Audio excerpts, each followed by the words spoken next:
اعوذ باللہ من الشیطان الرجیم بسم اللہ الرحمن الرحیم۔ ایک دفعہ کا ذکر ہے کہ ایک رات امام علی علیہ السلام مسجد کوفہ سے اپنے گھر کی طرف جا رہے تھے۔ حضرت کمیل بھی امام کے ساتھ تھے۔ راستے میں ایک ایسے گھر کے قریب پہنچے کہ جس سے تلاوت قرآن کی آواز سنائی دے رہی تھی، اور اس گھر کا مالک اس آیت کو توجہ اور مخصوص سوچ کے ساتھ پڑھ رہا تھا۔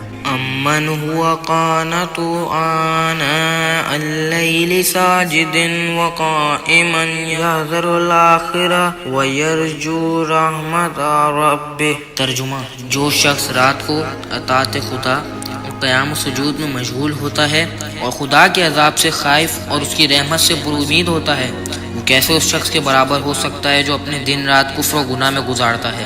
اس اجنبی شخص کی دل فریب اور رقت آمیز آواز ایسی تھی کہ حضرت کمیل پر اس کا گہرا اثر ہوا، لیکن کچھ نہیں کہا۔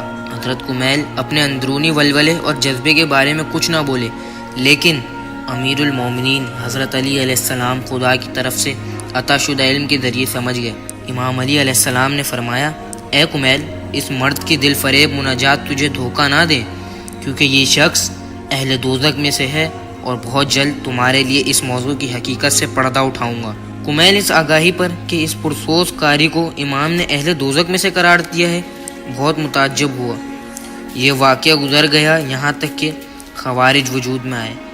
خوارج جنہوں نے قرآن کو توجہ کے ساتھ حفظ کیا ہوا تھا، اپنے امام کے مقابلے میں کھڑے ہو گئے اور امام سے جنگ کی، اور امام نے بھی مجبوراً ان سے جنگ کی۔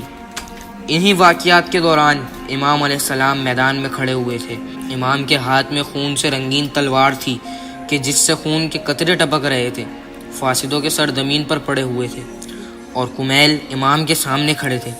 امام نے اپنی تلوار کی نوک سے ان سروں میں سے ایک سر کی طرف اشارہ کیا اور فرمایا: امن ہوا قانت آنا اللیل۔ یہ اشارہ تھا: اے کمیل، یاد ہے وہ رات کہ جب تم میرے ساتھ تھے اور کسی گھر سے قرآن کی تلاوت کی آواز آ رہی تھی اور گھر کا مالک اس آیت کی تلاوت کر رہا تھا؟ یہ وہی شخص ہے جو رات کے وقت دل فریب آواز سے آیت کی تلاوت کر رہا تھا اور جس نے تجھے اپنا فرشتہ کر دیا تھا۔